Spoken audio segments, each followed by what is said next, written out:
We have gentlemen here. Yeah, gentlemen. Yeah. Hello, everyone. I'm Carolyn from Taiwan. I'm the moderator for this event. This event, we would like to connect the education and economy because everybody knows education is very important for women, and also the economy is very important for every woman. So during this session, we will have some wonderful speaker will share their experience, some data so that everyone knows. Maybe not all 100% knowledge, but I think we can have some experience change here. And right now, let me introduce a little bit about the lead organizer here. I'm Caroline. I'm from Taiwan. Have you everyone know Taiwan? Yeah. Please raise your hand. Yeah. We are quite famous right now for TSMC, right? The semiconductor industry. But you know, Taiwan actually from 1970 to now, we improve a lot. So if you have time, you can have your event or you can visit Taiwan. Because some of my friends, they're from Europe, they think Taiwan is quite improvement. When they go to our airport, they start and use Wi-Fi directly. That's good. And free, right? Isn't it? So people like that. And our food is also very good.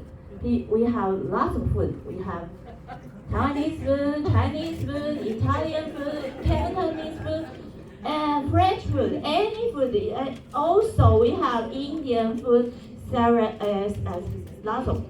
So if you want to eat, you can also visit Taiwan as well. But if you like people, you see, Taiwanese people like me are very friendly. So we are warmly welcome you to visit our country. But today, our organization is Taipei Taiepi Tenyuan Club. It's under BPW Taiwan, and also in the umbrella BPW International. I have to welcome lots of BPW sister here. Please raise your hands. Yeah. Yeah. Yeah, business professionals women.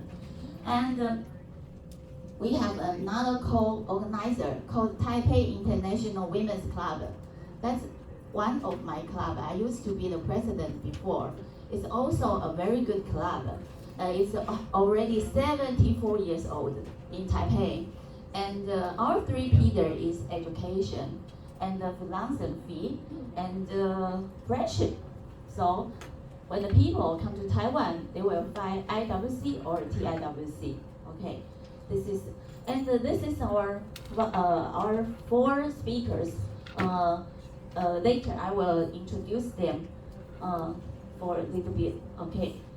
Personally, I am the CEO of Silver Seed Guardian, and I'm also the standing committee member of the training development in employment BPW International. Also the coordinator of the International Affairs BPW Taiwan, and the president of TIWC, and also a member of board of directors WFWP Taiwan. We have lots of young friends from WFWP. Could you raise your hand? From 那个 WFWP 的，对，好，我们later I will let you know because they also have another two sessions in 13 and 14, so please come to see them. And the board of director of TIWC Educational Foundation. And I used to be a banker. I used to work in HSBC before as a branch manager, also the vice president of middle office. So I know the importance, the economic situation to a woman. So that's why when I want to organize the topic, I'm thinking when we review the Beijing 13, what's the important and what's the things I can do more in this part. So I would like to link two of my expertise. One is the economy, the other one is education, because now I'm the owner of a consulting firm. So My job is to educate people how to improve their abilities to be a better one. So my slogan in my company is learning for future, meeting a better you. Could you read it again for me? Learning a future, meeting a better you. Right now we are learning is for a better future. Especially everybody knows the AI is coming. In 2014, I wrote an article. I hope everybody can understand the big trend will come, especially AI. You cannot ignore this trend because I am doing the investment job. I know the trend will totally shift our property, our money, and will attack your financial status. Okay, so economy is very important. And the trend is very, very important. But how do you know the trend? Because of the knowledge and the education. If you know more, you will understand what will happen now. If you don't know, you will just escape. You think I don't need to learn. Then maybe 20, 30 years after, you will know the world. You will find the world is totally different when you were young. I'm 50 years old now. Actually, the world is totally different when I was 20. Right? Before 2009, we don't have Apple iPad. My mother, she's 84 years old now. My mother told me, 20 years ago, she told me, don't let me learn computer. I will not learn when I was in my next life, you know? But after 2009, I always say I very appreciate, thank you, Mr. Jobs Steve. He totally changed my mother's life. Now my mother can use Facebook. My mother's sister, right now she's 93 years old now. They always play Facebook in the afternoon. And my mother called me use live phone because my mother said, oh, I'm surprising when my mother called me use live phone. But she said, I just said the shape like a telephone, so I just push you. Then I can talk to you. And I told to my mother it's free, so you can talk to me every time. So right now, she called me, and she is an expert. And my father, also 84 years old now, she's heavy computer and iPad user. Okay, so you know the education is very important for everyone. Okay, so right now let me introduce you a little bit about my organization. My organization is BPW Taiwan. Right now we have 13 clubs in Taiwan, and we have almost 800 persons members there. So if you have chance to visit Taiwan, we have Taipei, Taoyuan, Taichung, Tainan, Kaohsiung, Pingtung, anywhere you want to visit. Maybe we need the east side clubs. Then if you visit Taiwan, we have all the members can service for you. And okay, and here is BPW Taiepi Tenyuan Club. We have 5 vision and belief. The first vision is we want to exploring the international vision. This is the first one. And the second one is we want to experience sharing locally and internationally. The third one is we want to, women's power is the key of the society. And the fourth one is balance life and art. And the last one is supporting people who need. So every year, we did a lot of charity. Like this one is a big charity.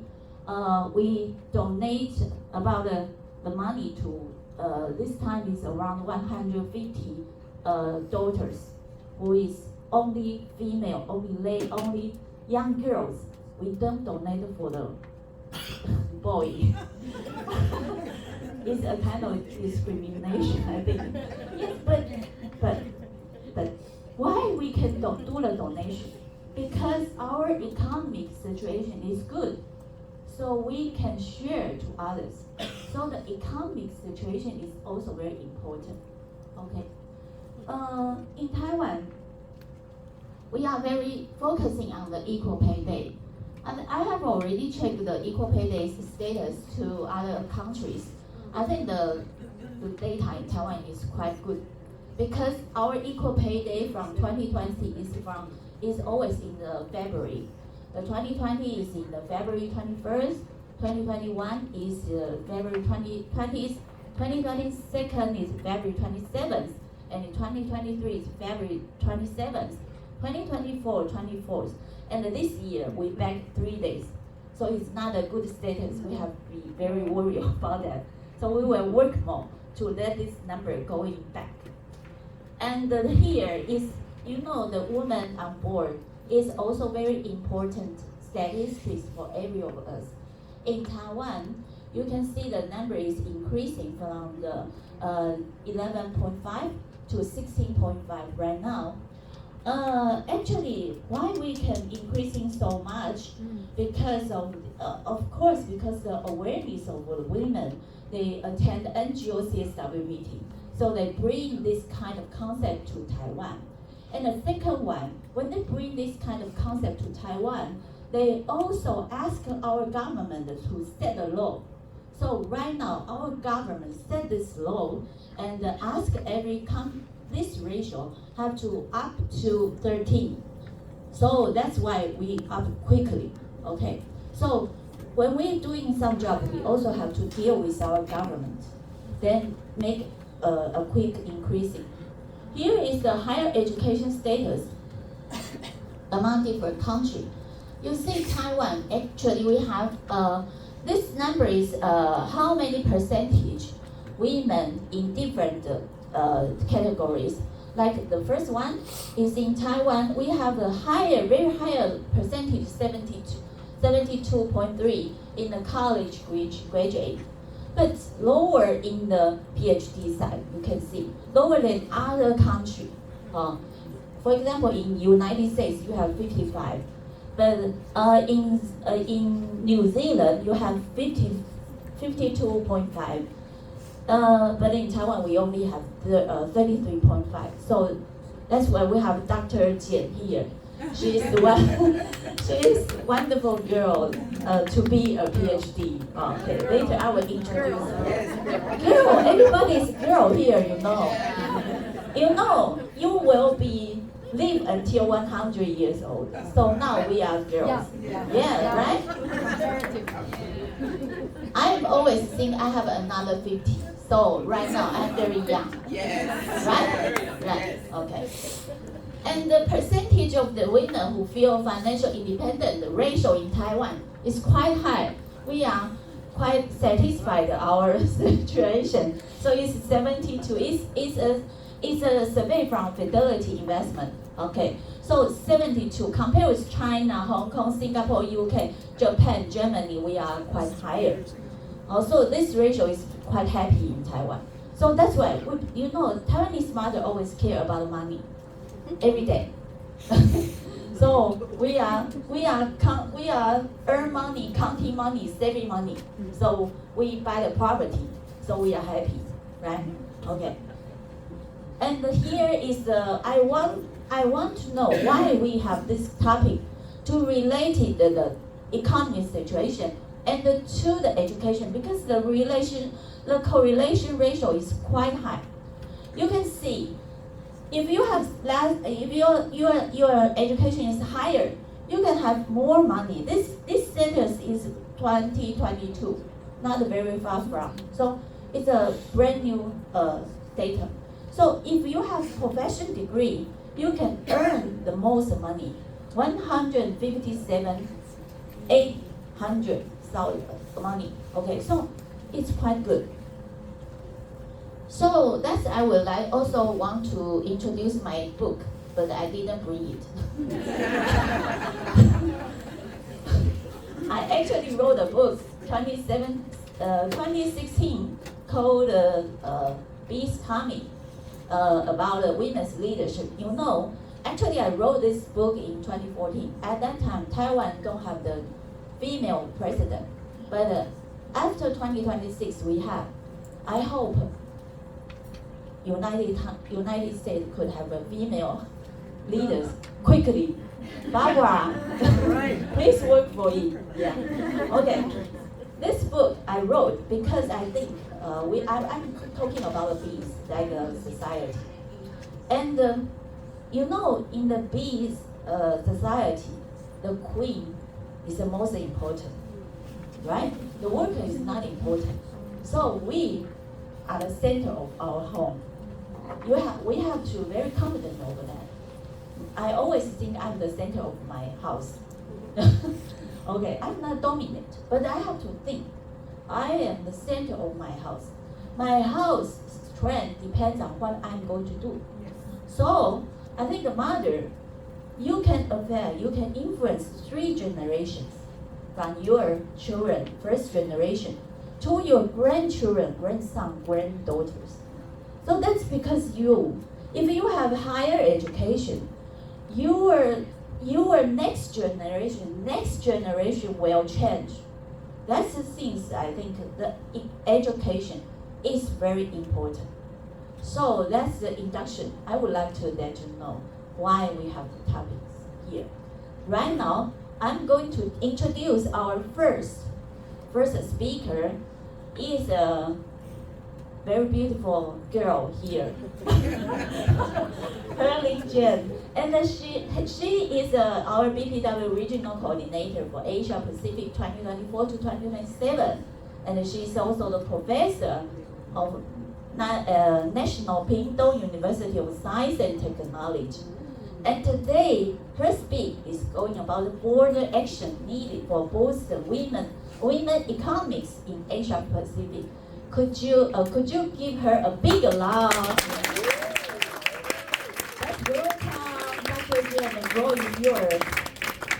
Thank you very much, Caroline, for this very energetic introduction, very long introduction, and very family-oriented introduction. Okay, so my name is Herlin Chien. I think I am a perfect speaker for this topic because it's both education, which is my professional life in the university, and I myself also received a lot of education. I was in school since I was 2.5 because my mom had my brother, and she has no time to care for me anymore. So she called a nursing school and said kindergarten, said, can you take a 2-year-old? And she's very tall. She's very big head and very, very calm girl. I never cry. So my mom said, I don't remember what do you look like as a baby. So I have no baby time. I just grow up. I took a bus by myself when I was 2 to a piano lessons. My mom and parents followed me for the first time and then just dumped me in the bus. And I was like, okay, from now I need to be independent woman, girl. So I was in school since I was 2.5 until now. So I got 2 PhD degrees. So that tells you about the education in Taiwan. I got my first one when I was 29 and got my second one when I was 42. Yes. So the first one is in political science. The moment my mom found out my PhD in political science, said, politics not for girls. I was like, why? I was already in there without her notice. Yeah. And then the second one is sustainability science, because learning is lifelong. I know that climate change, sustainability is a new issue. I need to educate myself. I got a PhD from United Nations University based in Japan. So that is my education. I'm also a board member, a female board member for Water Resources Foundation of the Ministry of Agriculture. And in that field, agriculture and water resources is the main field because it's civil engineering, water resources. I was actually one of the few board members. Actually, the first time they invite a woman. So in that board member dinner, that's very strange because it's all male dominated. It's actually very senior board members. So I'm comparatively young, or I look young. Yeah, people keep confusing me as a student, so I'm happy to that, blending to the student in my first role overseas. Always in the first week of the semester, they cannot find a professor. That's very funny. And then also in the BPW, Business and Professional Women. We are a very strong organization founded in 1930s, even before United Nations was founded. And we also are one of the pioneers to push for CSWs. And then so we are very active until now in more than 100 countries in the world. I am the regional coordinator for Asia Pacific 2024 to 2027. And here I have all my beautiful members from Singapore, from New Zealand, and then also some of them from Asia Pacific. Asia Pacific, we have 28 countries, more than 4,000 members. So very wide regions. Especially, we also have more than 10 countries, including Iraq, like Lebanon, and then Qatar. So their women's status also in crisis, and we need a lot of research, action, and empowerment. So BPW is not a charity, is not a service organization. Our mission is to empower women. I refuse to put women as always the victims. We can help. Yes. So we can help here through education, through boosting womenomic, because half of the population and also a lot of the economic activity now is happening with lots of women leadership. So since the Beijing Declaration and Platform for Action, of course, in 1995, Asia Pacific is home of 60% of the populations and has made significant progress both in alleviating poverty, okay, that's very good, improving maternal health outcome, okay, mothers will not die because of giving birth, and then expanding access to education for women and girls. That's very important. However, those processes are very uneven and very fragile. For example, during the COVID, many of the girls just drop their school. They have to go home, or they cannot go home because of lack of internet. They cannot attend online classes, so they just stop their education, and the next choice is to get married and then give birth, and then that will stop all their education and economic life later. So the equality is still very problematic in the Asia Pacific area for women. A relatively very young and very large population in the Asia Pacific are waiting for education opportunity. So I never lose my job in Asia. And then people keep asking me, why should I stay in Asia, not going abroad? Because many of my talented friends, they all went abroad for job, the US. I was educated in the US, also in France, I can speak French. But I choose to go back to Taiwan, and then to the most needy place in the southern Taiwan, not the capital, because I know I can make money when it's needed, right? Because I have tons of students waiting for me to give education. I'm also dean for the international affair. My university have more than 200 university networking. So lots of universities in the developing world, in the global south that need education opportunities. So I devoted myself into that. Second, barrier for women to participate fully in economic life are still there and very pervasive. So we are going to talk about these two elements. First one, education versus younger population in Asia Pacific. That's very problematic. According to UNICEF, which is just across the street or next door, yeah, education contributes to many of the Sustainable Development Goals, SDG. It will reduce poverty, of course, it drives sustainable economic growth, prevent inequality and injustice. Because if you don't know you are marginalized, you have no way to speak out for yourself, right? Lead to a better health, particularly for women and children. I also went to Africa 3 times to build school based on Taiwan's funding and a lot of foundation to help girls. And we just build school and water tank. Without water, girls' health is in jeopardy. Yeah. So water is very important, education very important. It helps protect the planet as well. A lot of the climate change and then sustainable city initiative requires citizen participation. Citizen meaning including also women, half of the population in the world. So education also empower children and adolescents. So these young generations, we have 56 of the young population worldwide. So that's more than 700 million people there. And then 1/4 of the world's children are actually in Asia. And then, so we need to reduce those gender gap, and then we need to fix this persistent learning crisis of those 35 million children based on either their socioeconomic status or geographical location or disability or ethnicity or language and gender, which is the topic of our CSW. I'm so glad that you didn't go to the opening, but you was here. Thank you very much. Yeah, we can still do good here. We can discuss important issues at various level, at very top level at the opening, but also very regional level here. So 20% of the children live in the learning poverty. So poverty is not only GDP. Poverty now is more diverse, including if you go to the city, lots of my students need to go to Taipei to look for a job. I tell them that's poverty because your living space shrink. I don't know, New York. My hotel is big enough. But if you go to Tokyo, when I got my PhD, the room is very small. That's kind of poverty. Okay, learning poverty also another one.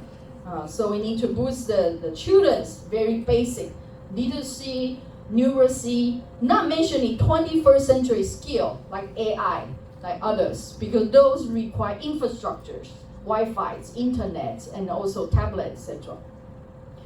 Those are how many of the years people have put schooling in Asia Pacific. So you can see Afghanistan only 2 years of school back in 2000, and then make some improvement. In 2020, only 3 years of schools. In Taiwan, it's mandatory to have 12 or 15 years. So that's the longest mean of the schooling. In Thailand, it's 9 years. So there are a lot of way to go. Also here, Japan 12 years, Australia, New Zealand here. So those are the more developed countries. But like others, we still have a lot of improvement to make either from the legal perspective or the practice perspective. This is the educational attainment between the male student. Left side is the male student. This side is the female student. I circle it. This is the big difference in the Eastern Asia, where there's incomplete primary education. There are more in the female side. They just drop out of a school. Again, here is another big differences here. The yellow one is no education at all. Southern Asia, no education at all. Here. So we need to fix that. And then that makes, because they have no education, that makes continuing education very important. Training on the job, very important. Technical training. So trade union can play a big part to provide skill, re-skill, continue education. So education is not only in the school, but also in those unconventional way of providing trainings. So however, it's hampered by digital divide. When we champion about the invention of AI, etc., don't forget that a lot of people will be, we talk about this transition justice. How can we provide people with more access to technology? That's very expensive. And also social, once they don't have technology, they will be excluded from this society, excluded from lots of the service. Okay. And then there's underdeveloped technical and vocational training in these regions. Option, of course, online teaching tool, but as I mentioned, you have to have the infrastructure. I need to go quickly. and then also institutionalize those technical and vocational training. I will jump to the second issues, how to remove barriers. What are some barriers for women to participate fully in economic life? The first women barrier is business licensing. A lot of women business are informal. It's not licensed. Because in order to obtain the license, you need a lot of paperwork, you need to learn what are the legal procedure, and then women don't have that education or training or the means to write those proposal properly. So a lot of women don't have those business license. When we ask them, why do you don't have your license, business licensing? I was not aware that I needed those license. I don't know how to apply for the license. It's too costly, yeah. And then also, I want to avoid paying tax, although that's both gender. but you know, yeah, still, that's a lot of burden if you don't earn enough. Yeah. Okay. Removing early marriage is also another barrier. I myself have been to Africa to visit a early marriage, child marriage rescue center. I enter the room, they are 13 years old women, 50 of them all are pregnant. And the next door is an orphanage. The baby have no arm because they give birth when the mother is too young. So that's a big problematic. In Asia Pacific, it increases school dropout, and also it usually is touch the lowest wealth tier of the populations. So in those countries, the country in yellow is our BPW clubs. In India, Nepal, Papua New Guinea, Thailand, those are the percentage of women aged 20 to 24 who first married under 18, okay. And those are the four charts. For example, in Laos, that's 32% of the women or girls married before 18. And then in the Pacific, the also percentage is very high. Papua New Guinea is 27 of the women married before 18. In Iraq, there's a recent new legal bill passed. They want to lower the marriage to 9-year-old. Did I have something? did I miss something here? 9-year-old. How can a 9-year-old get married and give birth? I don't think a 9-year-old can give birth, but yeah, still 9-year-old when she need to be in the school, not in taking care, thinking about giving birth and having family. So, and then 22% of the marriage conducted outside the court means illegal, informals, and then that's very problematic under age of 14. Removing legal barrier, that's a big part of what we need to do. This morning I wake up, I was like, being a professor, I cannot do much. I can only give a talk here. If I am member of parliament, I can probably do more. If I'm president, I can do more, right? So I encourage women to be those public officer and then run for election and then really increase our participation because we need to change those legal barriers for women. And then we can also use those more integrated strategy. For example, this is strategy by Laos, but the legal part, there's always a gap between the legal and the practice, the actual practice in the rural area where the law is just very difficult to be implemented. So I think I need to save more time for the other excellent speakers. So BPW, those are the platform that we try to boost. And then there are some brochure there. If you need some brochure on the table, we can distribute some brochure. And then thank you very much for choosing us here instead of opening. There are 2 more speakers. Thank you very much.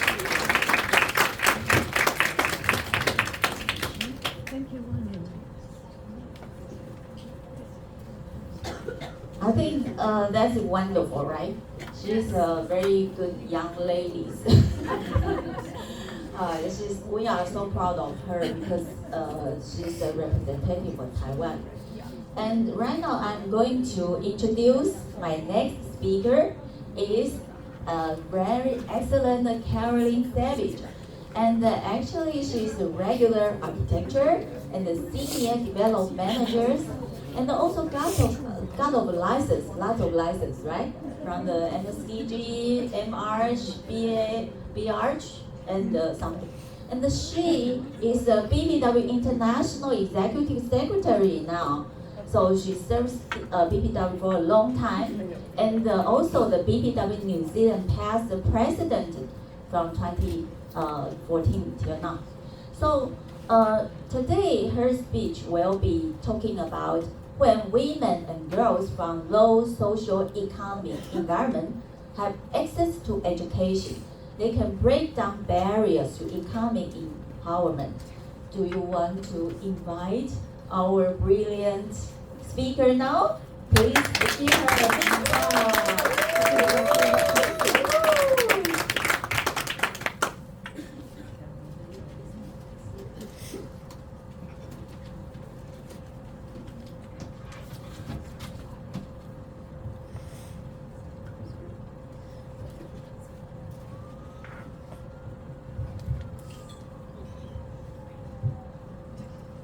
Tēnā koutou, tēnā koutou, tēnā koutou katoa.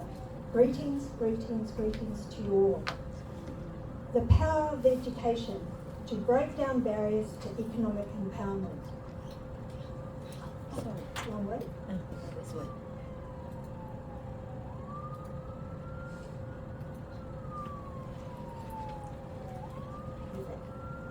So I'm going to give you an overview. Living environments and their impact. Social environments and impact on education. Low socio-economic environments, what barriers do they create? Access to education and their impacts. Mentors and their influence. How to break down barriers and the SDGs. Living environments. The environment from which children grow has an impact on their health, environmental and social development, and access to wider education opportunities. Urban environments can create opportunities for access to wider resources, but they can create barriers. Urban environments can create inequality through its multiple layers of complexity, through its diverse cultures, lower, middle and upper class and wealth. And I'm going to take you on a quick detour. So this is actually in a place called Tiwari Gorge, which is in a little place outside of Napier and Hastings in New Zealand in the North Island. And when Cyclone Gabriel hit, all of the schools were inaccessible. And the only way that children could get to school was either by boat across the local river and the farmers with trucks and tractors to actually get them to the school. But the strength and resilience of these young New Zealanders and their teachers had continued to inspire what education's all about. So rural environments, they had different access to education and learning. They are impacted with natural disasters for women and girls in rural environments, which results in damage to homes, higher domestic violence, and impact on health support. Breakdown of infrastructures and an inability to access via roads. For example, in the previous slide, one of the teachers will bike across country on an e-bike, which is quicker, it takes about 30 minutes than nearly 2 hours by road. The inability to access schools and communities and no or limited access to communication. So, what do the impacts from low socio-economic environments create? Poor access to stable, warm, comfortable and safe homes. Lack of stability and permanent housing. High health issues, resulting in frequent absenteeism, poor lighting, water, heating, access to regular and or healthy meals, access to schools with more equitable funding and resources, limited or no access to internet for study and research, stigma and bullying, poor infrastructure and services. So for example, there are cases where young people have come from social housing and they get bullied because they live in a social, or what we used to call state housing, but in social housing. They have their food, or what little food they have, stolen. They can be beaten up, they can have videos made of them. This has to stop. So, is education, is it equitable in low social and economic environments? I'm going to take you through education inequality in Aotearoa, New Zealand. The Programme for International Student Assessment, PISA, in 2022 data showed 15-year-olds' average scores in the PISA dropped a disastrous 15 points in maths to 479 points. Their science and reading scores fell just 4 to 5 points to 504 and 501 points respectively. And the gap between rich and poor students has grown. Key variables associated with inequality and literacy were being poor, Māori, and Pacifica, I should say, or male, which all are also highlighted within inequality in qualifications. In 2022, it was reported students from low socioeconomic backgrounds had a larger drop in average mathematics achievement than more socioeconomically advantaged students. NZQA data, so that's the New Zealand Qualifications Authority, they report in 2020 just 33% of Year 13 students of Decile 1 to 2 and 1 to 3 schools attained university education, while those in 70%, those in 8 to 10 decile schools had 70%, different resources being allocated to the different schools. And the UE attainment by Māori and Pacific students was 34%, compared with 59% by New Zealand Europeans and 64% by Asian students. I'm pleased to say girls also attain UE at a much higher rate than boys, 60% compared to 47%. Decile rated schools and their impact.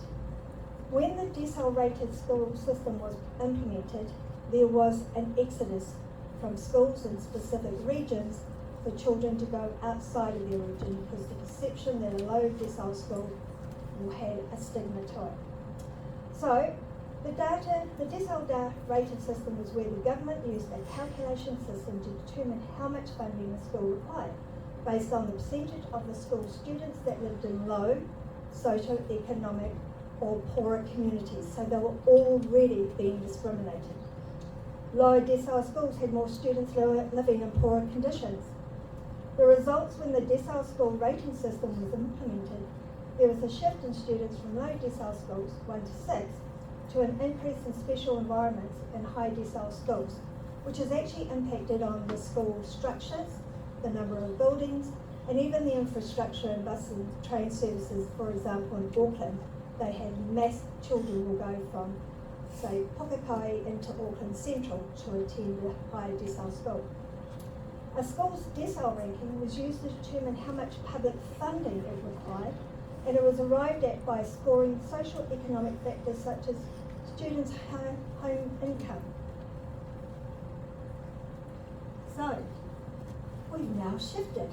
2023, the decile system was replaced with the equity index for the future. The number ranging from 344 to 569 was applied, with the national average set at 463.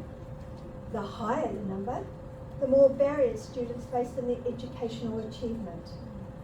The assessment criteria has been based on 37 socio-economic factors for each pupil holding the parents' educational levels. Imprisonment, criminal data, benefit if they're being work and income, Orangatamariki, which is the child placement, dealing with domestic violence in children. Student transients, the higher index number meaning more EQI index funding. Will this create equality or more barriers of discrimination? So, with education comes the opportunity to learn to read, write, and understand the importance of maths and financial literacy. Continued education through technical institutes or universities, apprenticeships or trade educational skills development. Breaking barriers. Breaking barriers requires connections between successful business owners, employers, employees, and entrepreneurs to show that anyone from a low social economic environment can achieve higher education. With education comes the opportunity to increase decision-making power, economic independence, enhanced economic opportunities, improved health and well-being, increased strength and self-confidence and to speak up, growth in leadership, and political or advocacy participation, positive intergenerational impact. So the journey is never a straight line. So I'm going to give you a little bit of story about me. I attended 9 different schools.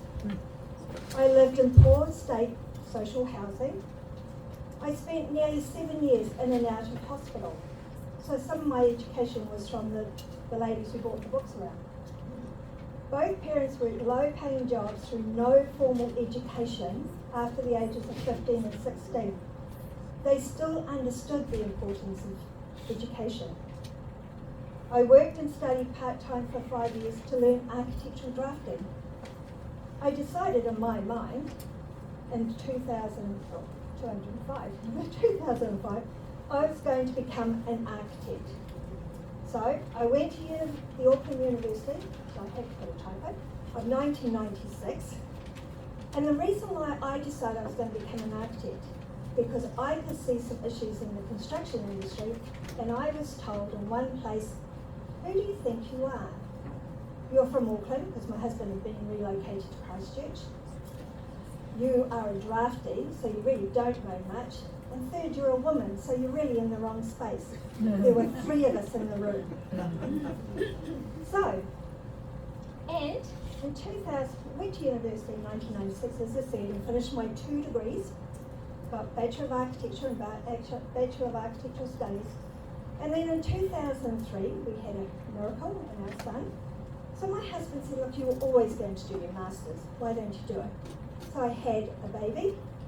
I wrote a 30,000 word thesis on architecture, designed an arts and culture centre and entered into international competition. And I achieved my Masters.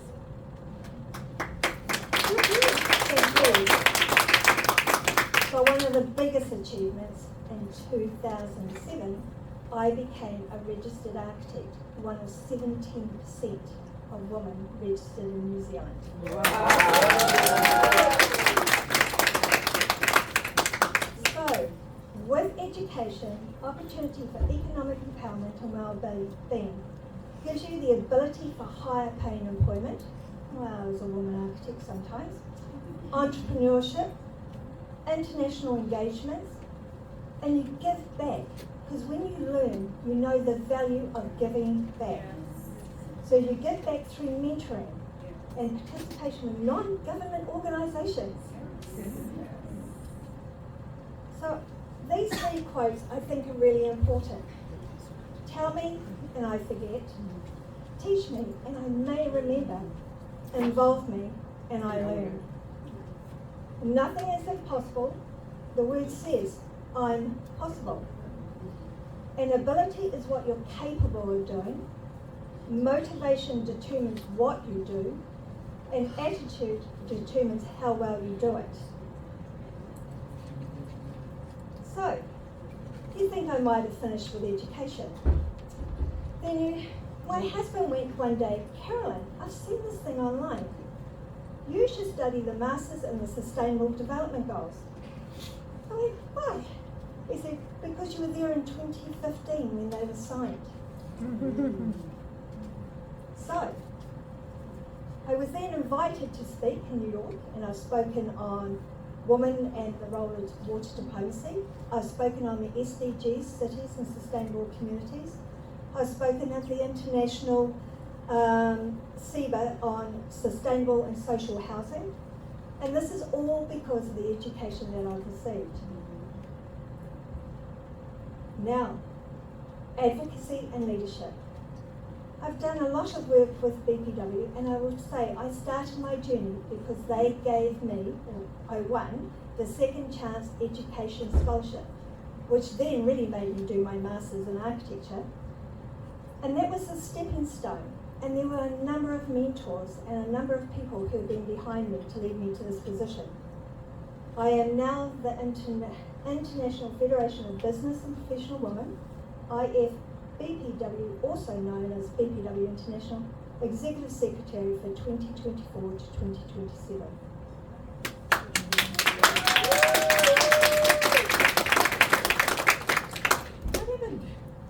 You touched something. Obviously. Here it is. Yes. Thank you. So I want to leave you all with this quote. What I want young women and girls to know is you are powerful and your voice matters. Yes. Thank you all for your time and attention.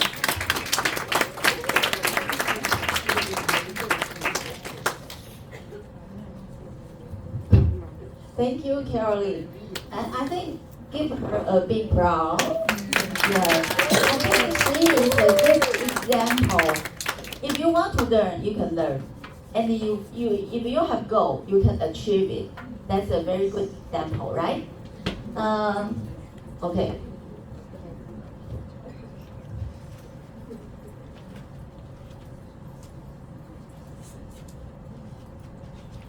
Right now, I'm going to introduce my third speakers. In the my first and second speaker, they have a very higher education, and I think the third speaker is also very high education, but her focus is in the life education, mental education. It's very important. When you are getting old, you will think how to maintain your life peace and do the life learning is very important. So Sujata, actually I call her is a brave woman because she always said she was born in the wrong country. She always keeping fighting which country is the right country. It's a journey for her. Do you want to speak? Do you want to hear her story? Yes. She is also the ambassador of the AMDA Malaysia and also against all arts, no retakes, no manuals, real life lessons. She's an author. And today she's going to give us a speech, Rethinking Education from Mindset to Empowerment Beyond Degrees and the Real Value of Education. Let's give a big applause to her. She just won a very good award. Later I will show you a picture at the end of your speech, okay? Okay.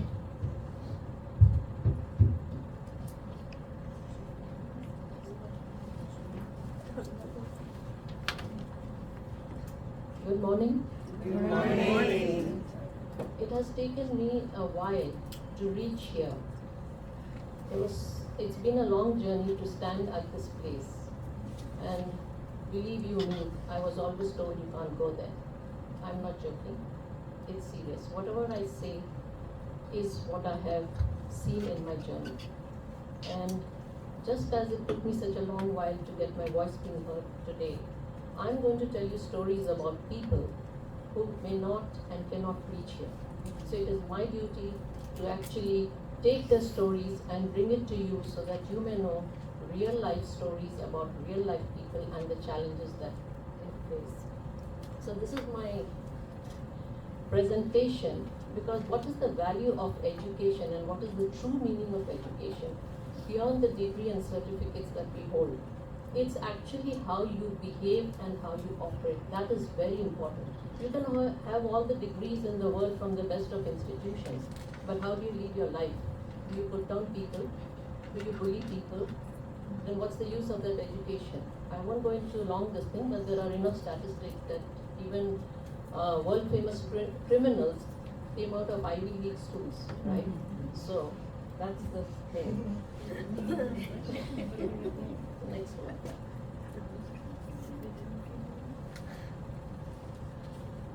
So the education system unfortunately is more on textbook and not of developing the student holistically.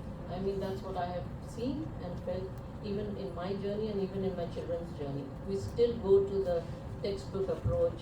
You have to get the good grades and stuff like that. So I'm going to now share the story about two people, how education elevated a family's legacy beyond financial hardship. Case story. I may not say the whole names, but I'm going to give them just, an introduction. Growing up as the youngest of 7 siblings in a humble family, my life took a dramatic turn when my father passed away when I was 10. Our family struggled to make ends meet, and education beyond school was a rarity. My siblings and I learned typing and shorthand, aspiring to become clerks. However, my brothers and I re-evaluated our aspirations, focusing on supporting our family. So 2 of my brothers started educating themselves in technical and commercial domains through government-sponsored diploma courses. They traveled several kilometers a day, walking and cycling in winter and summer. We couldn't afford electricity, so our 10 feet by 10 feet house, built in the middle of large paddy fields, was lit by kerosene lamps until I completed my master's. Our home, surrounded by uninhabited land, was shared with wild insects and reptiles, including snakes, scorpions, spiders, green frogs, and other reptiles. We adapted to this challenging environment, persevering despite obstacles. Through government-sponsored diploma courses, my brothers took charge of their education, specializing in technical and commercial domains. Despite these obstacles, I became the first in 3 generations to graduate and earn a postgraduate degree from prestigious institutions with scholarships. A's family story. A's father grew up in a village architectural family facing resistance and financial challenges. He took control of his education, learning up to what is called the higher secondary school certificate, and joined the state police force.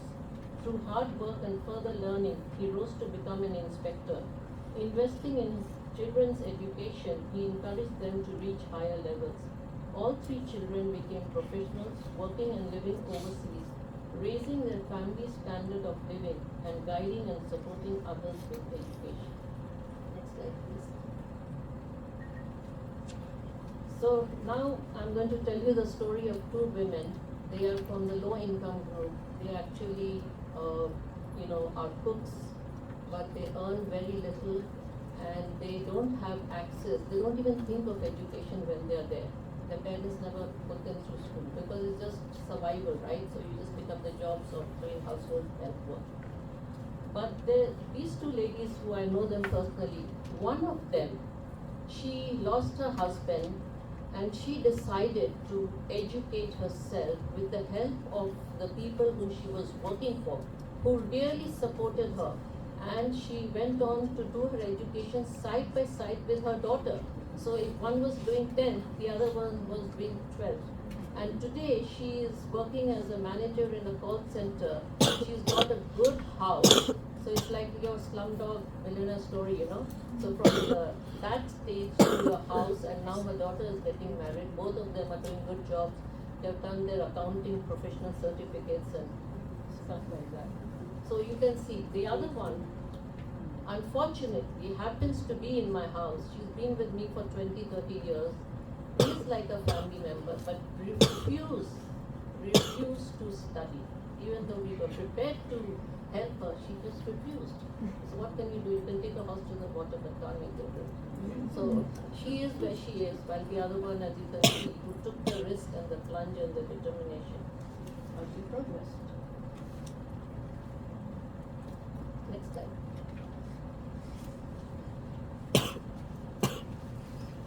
because I'm going to talk about this 40-year-old. My journey from being an average and disinterested student to pursuing higher education in my early 40s has been anything but linear. Yet I am a firm believer in being a lifelong student. After spending 18 years in the Indian entertainment industry, producing films, TV shows, video content and commercials, I felt an insatiable desire for something more.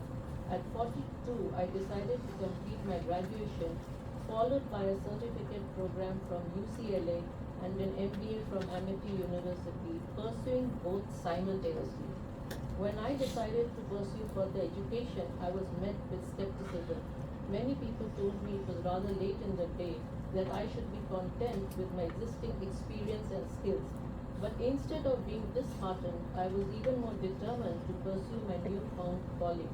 I wanted to add to my practical experience, stay up to date with the current evolution of technology and practices in my field and enhance my credibility as a professional. I was driven by a desire to challenge myself, gain new skills, and transition into a more corporate role.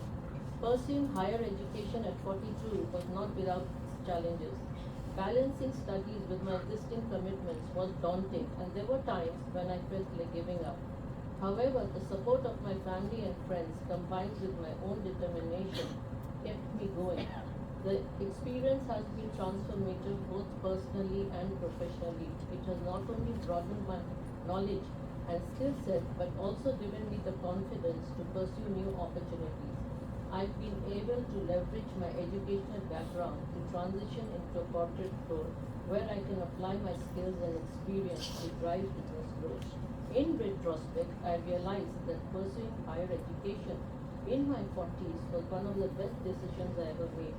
It has redefined my midlife, given me a new sense of purpose, and opened up exciting new possibilities for my future.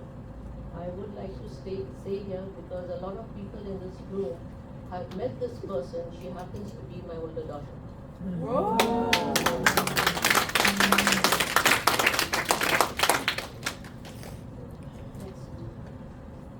This is somebody who's, I think, there in the internet, and I learned of her story, so I thought that, I should tell it here. From shelter to scholar. As a Cambridge graduate and successful businesswoman, few would guess my tumultuous past. Growing up in Nigeria and later London, I rebelled against my strict upbringing, leading to a downward spiral of drug use and homelessness. A turning point came when I was forced to confront the harsh reality of my situation. I found myself in a dark and dingy room, considering sex work. The reality hit me like a ton of bricks. I thought, I can't do this. I just can't do this. The man's words cut deep. What choice do people like you have anyway? I knew I couldn't go through with it. A spark within me ignited. This is not who you're meant to be. You're meant for so much more. I ran out of the flat into the freezing cold Soho Street. That moment marked the beginning of my journey towards rebuilding my life.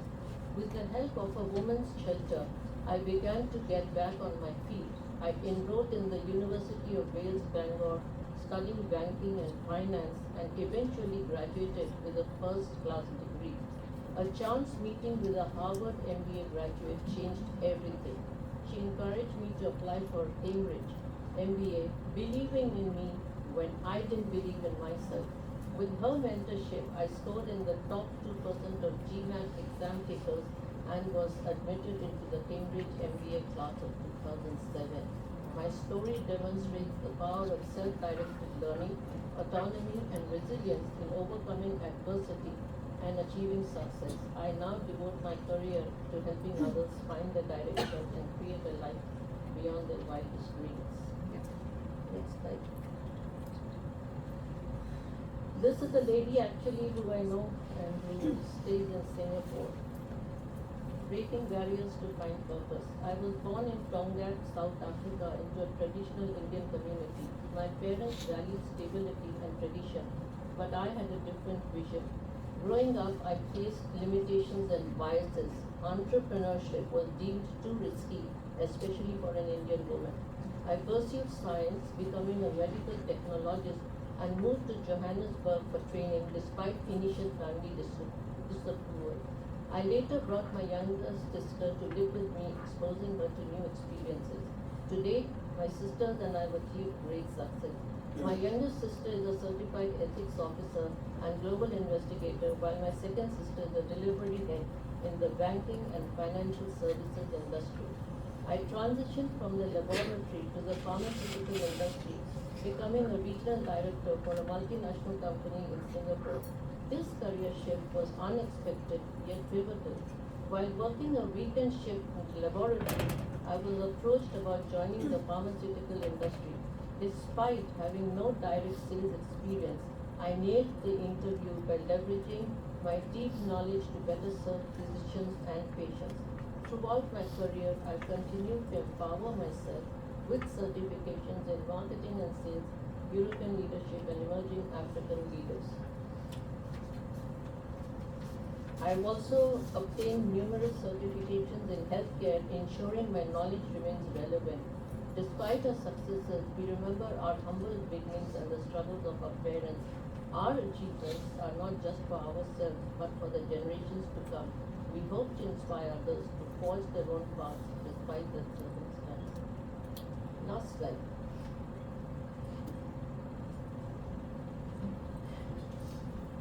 Trailblazer's relentless pursuit of excellence earns her honorary doctorate and beyond. Maybe by the end of the story you might know it. As a child, I watched my mother navigate the challenges of an arranged marriage. With only a school education, she married a bureaucrat who passed away at 40, leaving her a widow with 3 daughters. Due to her husband's position, she secured a government job to raise her children with dignity. My mother instilled in me 3 core values: achieve a minimum of a graduate degree, strive for financial independence, practice kindness and humanity regardless of religious affiliation. Armed with only a bachelor's degree and 13 years of experience as a housewife, I boldly walked into a walk-in interview without a resume or experience. I asked for a job in sales and marketing and computers, marking the beginning of my remarkable journey. I progressed to journalism and anti-counterfeiting, excelling in each field without the required degrees or resumes. Becoming an entrepreneur in a foreign country all from scratch further fueled my growth. Today, I wear many hats: entrepreneur, life mentor, author, honorary doctorate recipient, seasoned life mentor, mental health consultant, and speaker. My diverse background spans criminology, forensic science, and behavioral psychology.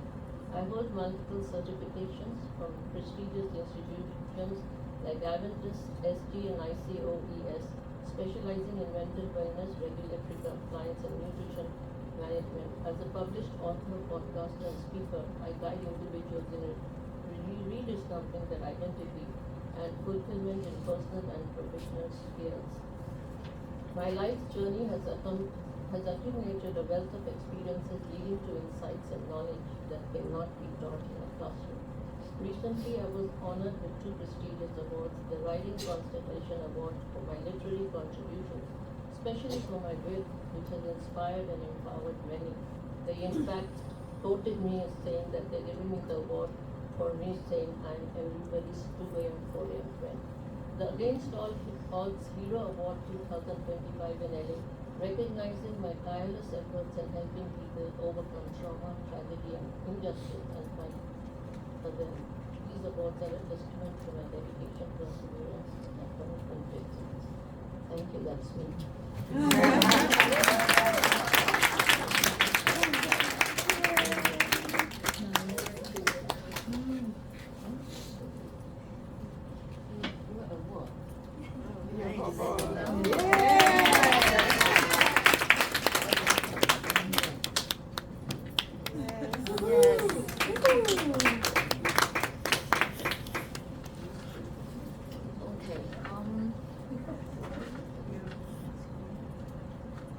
Now we can do some discussion.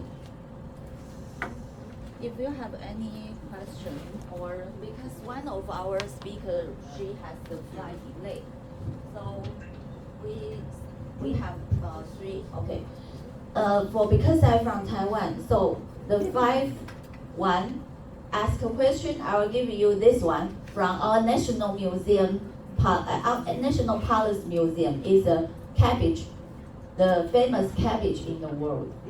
Okay, so please, the gentleman is the first one. First one, yeah. Okay, thank you. Congratulations. Give a applause for you. You are the only one. Yeah, well, that's a You privilege. are our sister. Don't worry. Yeah, thank you very much. Good morning, everyone. My name is Sebastian Knauer. I represent an organization called the World Academy for the Future of Women. We offer a leadership training program for undergraduate students, mostly in universities in the global south. And we do that with the aim to equip them with the right tools to effect positive change for them personally, for the communities they live in, and for the entire world. And that's why actually the topic today, education, very much resonates with the purpose that I'm pursuing with that organization. So my question is, I was very impressed with the statistics for Taiwan and the ratio of economic independence. And I'm from Germany, so I saw the opposite statistics, or the rank, the dismal rank. So I was wondering, especially to the ladies from Taiwan, what elements in Taiwan, in your education system, or maybe in your university, for example, do you embrace that allows Taiwanese women to be economically independent? Oh, yeah, maybe, both of you, yes. Okay. Mhm. Thank you. Thank you. Then 你先。 Chinese a little bit. Okay, Taiwan, because Taiwan we've been through, Taiwan was colonized before World War II by Japan for a number of years. At that time, our grandparents' generation were denied educational opportunity. Not many women receive education, well, either men. So education, especially in the Chinese 5,000 years of the system, education is always the ladder to governmental positions. So we value education in our Asian Chinese cultures a lot. Okay, that is the first. Our cultural roots value education. And then Taiwan is actually the place that embrace the most traditional Chinese cultures of those 5,000 years. So in our historical records, or in drama, in TV drama, we always have this culture of receiving education. So even though our grandparent generation, they didn't receive education, they will encourage their kids. A lot of politicians now on the table, a lot of PhD, their mother are illiterate. My friend, their mother are illiterate. They cannot even read newspaper. So through education, but we change too fast. So even though many of the women now in Taiwan receive education, our birth rate is very low because we cannot balance the economic life and family life. We devote too much. We sacrifice too much. And then the generational gap is still there. The mother who didn't receive, or the grandmother who didn't receive the education, the mother-in-laws place a lot of family duties still on the women. So Korean women have to choose. Very few of them, like Carolyn, she's a very lucky lady. Maybe you have a very supportive husband and mother-in-law, etc., the whole family, her own mother. But not every woman is so lucky like her. Yeah, we have to pick and choose. That's why birth rate is very low in Taiwan, in Japan, in Korea. Very, very low. Yeah, Singapore, Hong Kong. You see all those Asian women are very educated. Taiwan, we have more than 40% of the member of parliament are female. However, we have vice president, we're president, a female, but we're all single, mostly single. We sacrifice our family life. We have deprived the opportunity to enjoy being a mother. So that sacrifice has to change. I see a lot of women in New Zealand, in Germany, they can balance better hopefully. In the US, the birth rate is still very high, more than 2, sometimes reach 3. I don't know how they do it, maybe immigrants, but, or there are other variations that plays into place. But yeah, I think I will stop here because there are many other questions, but that's a very good question. Okay, I am the representative from Taiwan. I have a daughter, later. I have a daughter, I have a husband, I have father, mother, and father-in-law, mother-in-law still alive now. So I'm very lucky, but not everyone is so lucky as me. I'll show you a little bit, I prepared the question, show you a little bit of graph. Here is the Taiwan higher education allocation and trend.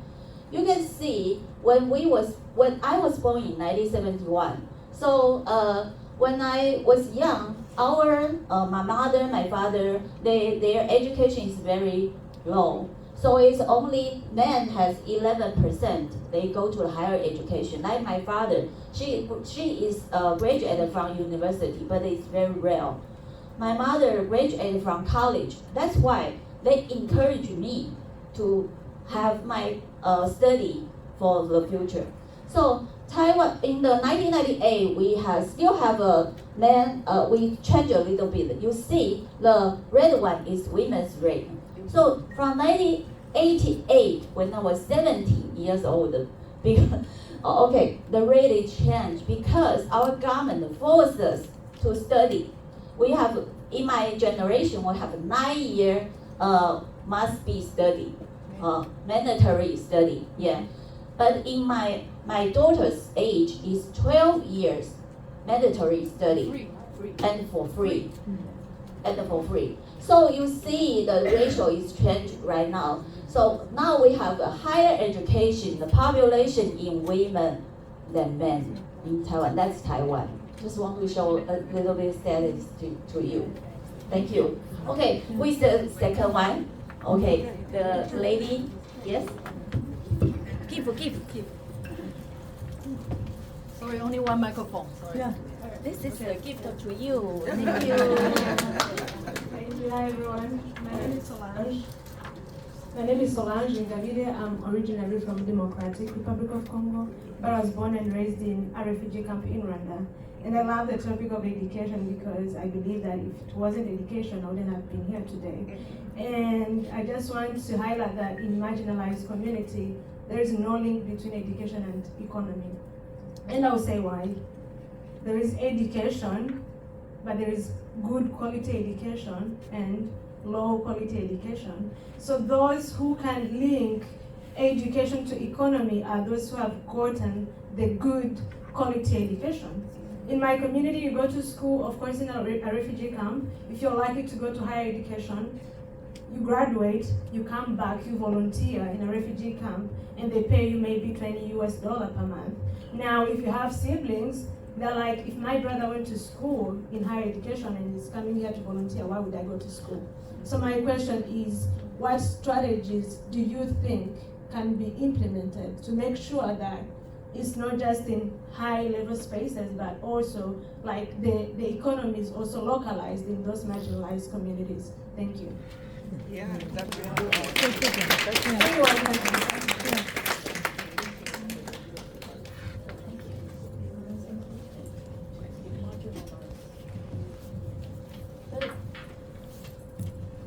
With you because marginalized people don't have the access and they're not given the opportunity. We would like to think, and I don't always agree with statistics and all because the governments always put out statistics, right? But the real life thing which happens on the ground, that is a different story altogether. You don't have access to education, and like you said, it could be low education, like it will not take you anywhere. Then what do you do with that? And when economic survival is a matter of priority, education takes a backseat in many societies, in many underdeveloped and so-called developing countries. That's why I say I was born in the wrong country. Okay. Any question? Yeah, you. You led. Thank you. Thank you. My name is Bettina Borisch. I'm the CEO of the World Federation of Public Health Associations. And I think we all agree about the importance of education. For me, I have the question, what do you think? Should we educate boys and men to live up with women who are educated as well? Because my question comes from the tendency that we see now more and more young boys shifting to movements such as right-wing incels, femicides, getting organized on the internet to go against women. And this with young boys, young men, but also elderly men. So I think if we educate, we have to educate in the same time boys and men, even elderly men of my age. I think they need serious education to live up with women, because the fact that you mentioned about low fertility rates, I think is not only that you devote all the time, but yet that the men are not able to live up to task shifting, working together. So my question would be, education, yes, but shouldn't we more educate men also, that they even give the space for women to do what we have learned to do? Thank you.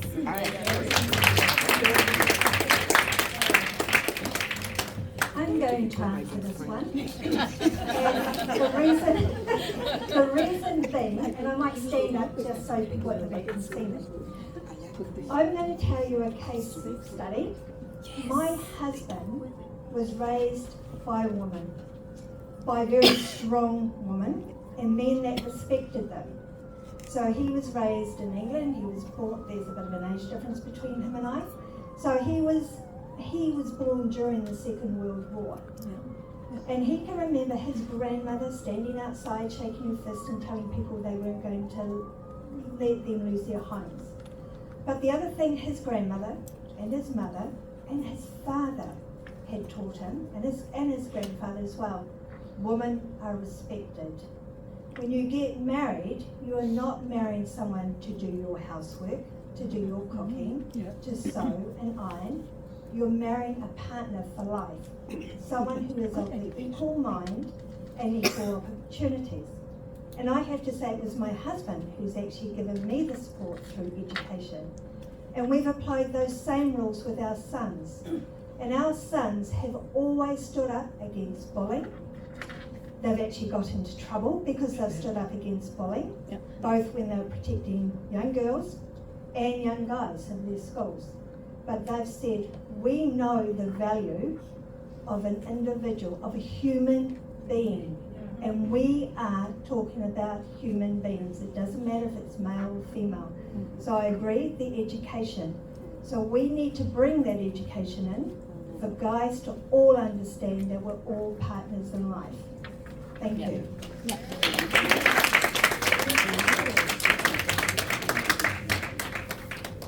Thank you. My name is Paola Espejo. We've come with a delegation of women from Chile.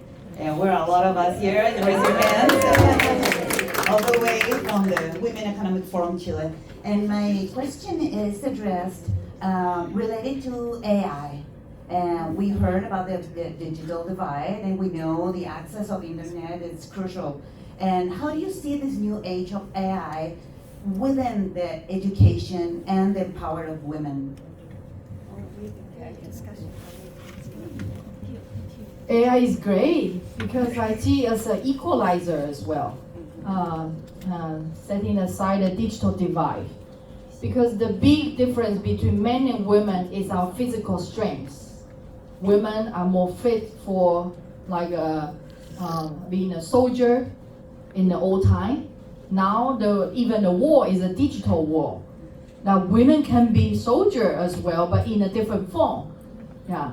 We can control drone, we can control satellites. More women can go into IT. We can just use our phone and then do our job. and then also provide more flexible. Okay, yeah, We can do it. we can do it better with AI. AI can help us to have a stronger arm, maybe a machine arm that can help us, boost us. But I don't know, a machine arm will help in the future. Maybe just a phone will help us, or a robot can help us. And then, so I see it as an equalizer as well. Okay, the last question. The last one. Okay. Okay. Because we are running out of time. Time, yes. Thank you. Thank you. My name is Frida Same, and I came with my sister, who is BPW Cameroon. And my question is for education and economy. My country is very small. It's like Taiwan. yes. So the thing that we have is in our rural places, we can access school, but they are very far away. So the kids have to work and to walk. So we have that problem of gap that you talk about between rich and poor. In cities, we have good schools, but at the same time, the women are still not in that position. In rural world, you can find a lot of very strong mind girls, but they don't have access to what they need. How do we bridge that gap? What do we do? Okay. Thank you. Thank you. Okay, I'm going to give you another example that might help in this. I did some research when I was doing my master's actually on the Sustainable Development Goals. And in Papua New Guinea, in some of those areas, they're really isolated for the villages. And if you can imagine in a country with something like 186 different dialects. Oh yes. You can, yes. Oh yes, I can Yes, get it. so you can relate to this. So, but what they've started to do is bring, I will find my research paper, I'm more than happy to share it with you. Thank you. But in there, they're using solar power to charge telephones and lights that children can now work from home. And we know we don't want it that way, but they've got a light, they can use the telephone, and they can actually study. The barriers are starting to be broken. And these are the bridges we need to connect. So I'm more than happy to give you that information, because that Thank was you. such a fantastic tool. And they've now found other tools to help in their community, and they're starting to empower women in business. They can even get on their telephones to find out what's happening before they send their own food products to sale. Yes. So Thank there's you. ways. We will make it happen. Thank you. Okay, I just want to add, learning from phone is very good, but what if they don't have Wi-Fi and an infrastructure there? There's one new invention called low orbit satellite. So low orbit satellite phone will be available very soon, and then you just need some multinational corporation to fund those in those areas. Yes. To help them, Yes. and in the future, I think we can bridge this with the help of technology. Great. Thank you. Thank you. Okay, the last one, I would like to give you the one I like, the word I like, from the SD Lauder ladies. I never dream about success, I work for it. So if you just want to work for it, you will achieve your dream, I think. And the second one is she's from Taiwan. It's Lisa Su. It's the CEO of AMD. She talked to our young students, be very ambitious for what you want to do, and really seek people's advice to go on your path, and you will be very, very, very well. So I think education is a long way. Like I show you the Taiwanese graph, we even more than 50 years achieve the result right now. So for the countries, maybe you are not in the very high percentage of education. I think we can work on it. Can we? Yes. Yes, please. And at the end, I would like to borrow some your seconds to thank you our speakers. I'll give them a big carriage to them. Okay.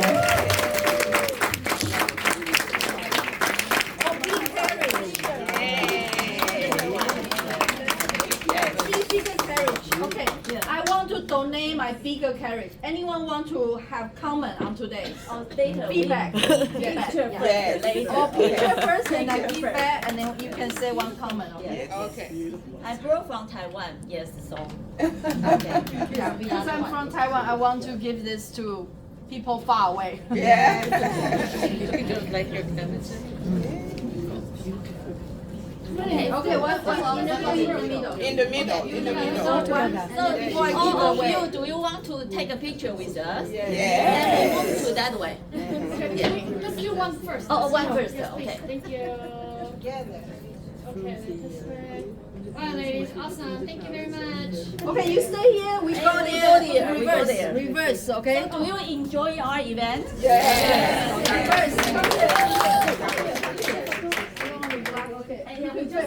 Fast. Okay, 1, 2, 3. Please, come here. Sorry. Okay, 1, 2, 3. Good. Okay, who want to say something? Okay. Please say something. Oh, you. Ladies. I'm very interested in joining the. Okay. One comment.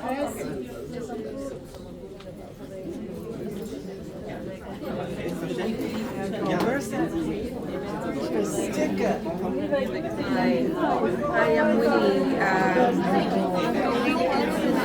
Education